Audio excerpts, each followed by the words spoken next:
রাধা কান্ত নমস্তুতে। হরি ওম তৎসৎ। উপস্থিত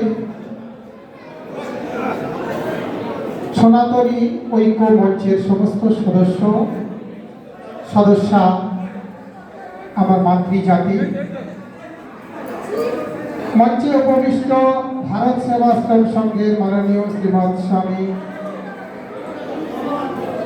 অধ্যাত্মানন্দজি মহারাজ এবং সনাতনী সমাজের বীর পুরুষ যারা বিভিন্নভাবে সনাতন ধর্মকে রক্ষা করার জন্য চেষ্টা করছে, তাদেরকে আমার সশ্রদ্ধ নমস্কার জানিয়ে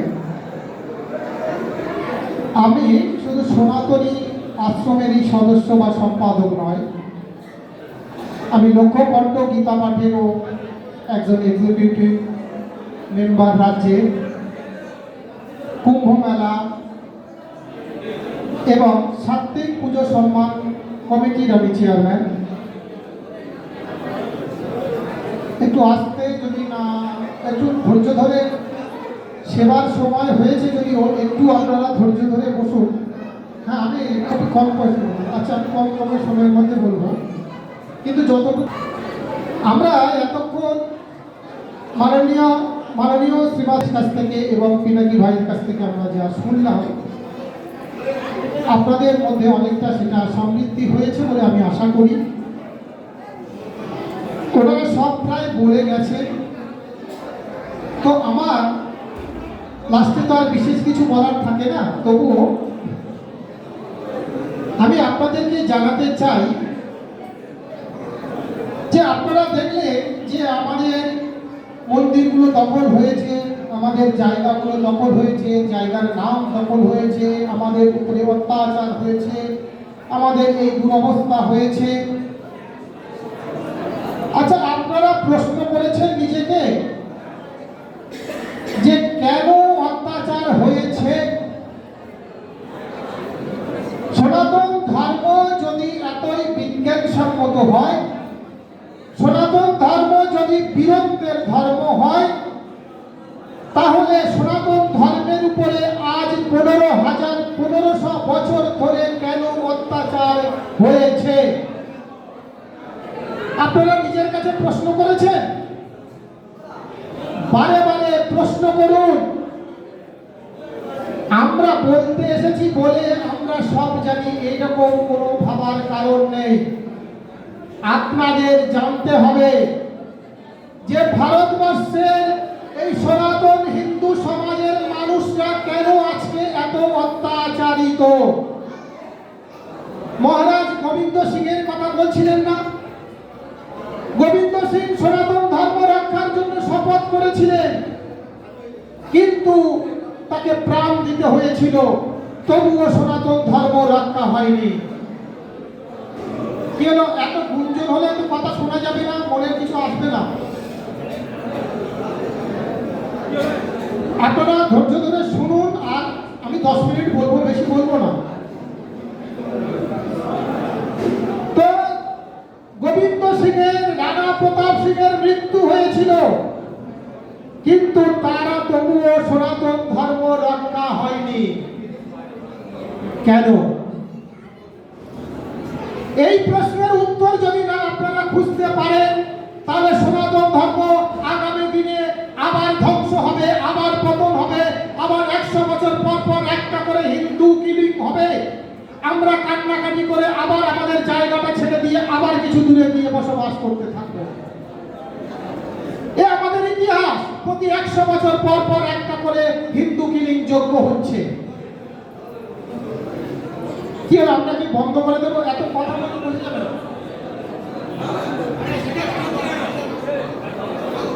আপনারা যদি এত গুঞ্জন করেন, তো আমরা তাহলে কি হচ্ছে? দিনের পর দিন আমরা বিতাড়িত হচ্ছি। আমরা পাকিস্তানকে হারিয়েছি, আমরা বাংলাদেশকে হারিয়েছি, আফগানিস্তানকে তারও আগে হারিয়ে দিয়েছি, পশ্চিমবঙ্গ হারানোর মুখে। কেন? প্রশ্ন করুন নিজেকে। আমি কিছু আপনাদেরকে ভাবার রসদ দিয়ে যাব, সেটাকে আপনাকে ভাবতে হবে। একটা রাষ্ট্র বাঁচাতে গেলে বা উন্নতি করতে গেলে কি করতে হয়? একটা রাষ্ট্রের একটা অর্থনীতি দরকার হয়, হয় কি না? হয়তো বলুন জয় শ্রীরাম।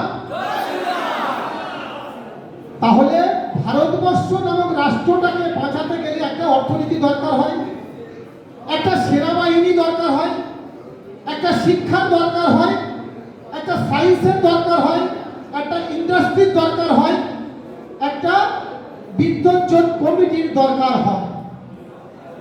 তারপরে তাদের ঐকান্তিক প্রচেষ্টায় ভারতবর্ষ নামক একটা দেশ ধীরে ধীরে উন্নতি হয়, বিশ্বের অন্যান্য দেশকে টপকিয়ে প্রধান সারিতে উপস্থিত হতে পারে, তাই তো? আমার সনাতনী সমাজ বা সনাতনী ধর্ম এমনই একটি রাষ্ট্র স্বরূপ যার নাম ভারত মাতা। আমরা এই ভারত মাতার মর্যাদা রক্ষার জন্য আমরা কোনো অর্থনীতি তৈরি করিনি, আমরা কোনো সমাজনীতি তৈরি করিনি, আমরা কোনো মিলিটারি ফোর্স তৈরি করিনি, সুরক্ষা দল তৈরি করিনি, আমরা আত্মসংযম করিনি। আপনারা বলতে পারবেন সনাতন ধর্মের কোন ধর্মীয় স্থানে আমাদের সনাতনী যুবকদের আত্মসংযম শেখানো হয়? বলুন, কোন ধর্মীয় অনুষ্ঠানে আমাদের যুবকদেরকে, আপনাদের মতন মানুষদেরকে আত্মসংযমের শিক্ষা দেওয়া হয়? এক জায়গায় বলতে পারবেন? আপনারা বুঝুন, যদি জীবনে আত্মসংযম না থাকে, আত্মত্যাগ না থাকে, বিদ্যা অর্জন কখনো হয় না। কি বললাম? আত্মসংযম না থাকলে বিদ্যা অর্জন, সঠিক বিদ্যা অর্জন হয় না। তারা ভীরু হয়, কাপুরুষ হয়, দুর্বল হয়। আমাদের আত্মসংযম না থাকার জন্য আমরা প্রত্যেকে ভীরু, কাপুরুষ, দুর্বল চিত্তের মানুষ হয়েছি। আমরা আমাদের জন্য, আমাদের দেশের জন্য কিছু ত্যাগ করতে চাই না। আমার সংসারের জন্য আমি কোটি টাকা ব্যয় করতে পারি, কিন্তু আমার সমাজ রক্ষার জন্য আমি 100 টাকা চাঁদা দিতে চাই না। এই কারণে সনাতন ধর্মের অবক্ষয়, পতন। আমরা কাউকে মর্যাদা দিতে শিখিনি, বিদ্যান মানুষের মর্যাদা দিতে শিখিনি, যারা কর্মজীবী, কর্মবীর, তাদেরকে মর্যাদা দিতে শিখিনি বলে তাই সনাতন ধর্মটা হাসতে হাসতে রক্ষা হয় না, ছুটে মিছিল করলে ধর্ম রক্ষা হয় না।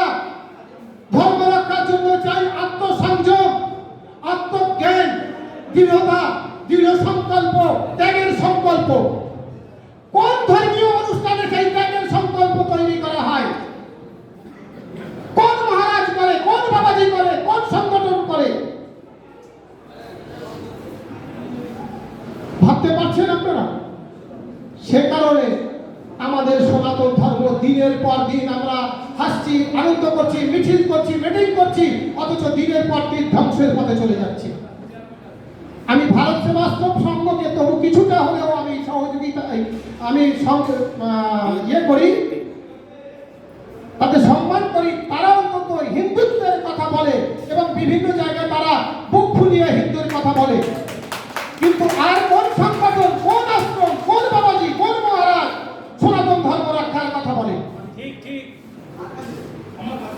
আজকে আপনারা বীর সন্তান, আর আপনাদের বাড়িতে যারা রয়েছে, গ্রামের আশেপাশের মানুষদের যতক্ষণ না আপনারা আপনাদের দলে আনতে পারবেন, ততদিন ওই রকম গুরু গোবিন্দ সিংহের মতো, রাণা প্রতাপের মতো মৃত্যুবরণ করতে হবে, কিন্তু সনাতন ধর্ম রক্ষা হবে না।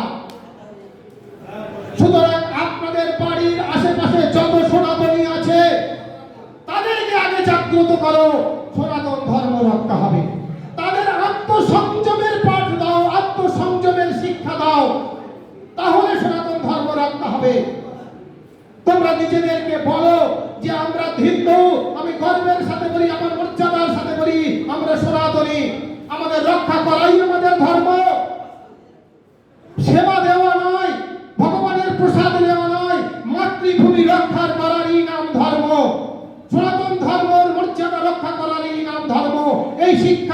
না সনাতন সমাজের মানুষ হবে, ততদিন সনাতন ধর্ম কখনোই রক্ষা হবে না।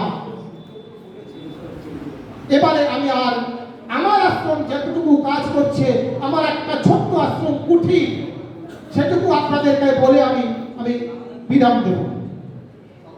আমরা এই যে কোটি টাকার দুর্গা পুজোর বিরুদ্ধে বলেছি, শুদ্ধাচারে পূজা করুন, সনাতন ধর্ম রক্ষা করুন, কম বাজেটে পূজা করুন, সেই টাকাতে সনাতন সমাজ গড়ুন, এই বার্তা দিয়েছি। দিয়ে কলকাতার রাজপথে আমরা মিছিল করেছি কয়েকশো সাধু সন্ত নিয়ে। আমরা সরস্বতী পুজোর সম্মান দিয়েছি। যারা সরস্বতী পুজো মণ্ডপটাকে নষ্ট করেনি, ক্ষতি করেনি, অশুদ্ধাচার করেনি, সরস্বতী পূজা মণ্ডপে যারা শুদ্ধাচারে গীতা চর্চা করেছে, ধর্ম চর্চা করেছে, কুইজ প্রতিযোগিতা দিয়েছে ছাত্রদের নিয়ে, তাদেরকে আমরা সার্থক সরস্বতী পুজো সম্মান দিয়েছি। আপনারা ঠিক এভাবে প্রত্যেকটা জায়গায় যে পুজোগুলো হচ্ছে, যে পুজো আমাদের সন্তানরা করছে, সেই পুজো কমিটি থেকে আমাদের সনাতনী শক্তি জাগ্রত হবে, সনাতনী শক্তির উদ্ভব হবে। এই পুজো কমিটিগুলোকে যদি না আমরা সনাতন ধর্ম রক্ষার কাজে না ব্যবহার করতে যতদিন না পারব, ততদিন সনাতন ধর্ম রক্ষা হবে না, হবে না, হবে না। পুজো কমিটির মধ্যে রয়েছে সনাতন ধর্মের শক্তি, সেই শক্তিকে জাগরিত করতে হবে। আর বলেছি, আগামী দিনে আমরা গীতাশ্রী হরিবাসর সম্মান দেব। অর্থাৎ আমরা অনেক জায়গায় দেখেছি হরিবাসরের নামে অশ্লীল ডিজে বাজনা হয়, অশ্লীল গাজন গানের সুরে নৃত্য হয়, অশ্লীল অবাস্তব কথা বলা হয়। এগুলো থেকে বিরত করে সনাতন ধর্ম যাতে রক্ষা হয়, সেই কথাগুলো বলাই হবে হরিবাসরের প্রথম এবং প্রধান কাজ।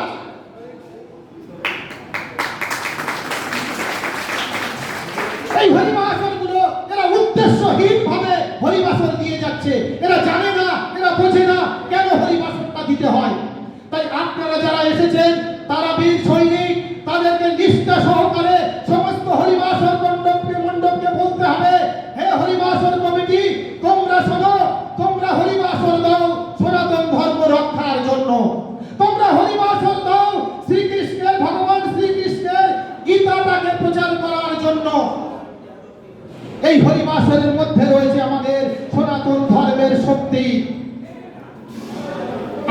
আপনারা প্রত্যেকে চেষ্টা করবেন প্রত্যেকটি হরিবাসর যাতে যদি গীতার কথা বলে, তাদেরকে আমরা গীতাশ্রী হরিবাসর সম্মান দেব কলকাতার মহাজাতি সদনে।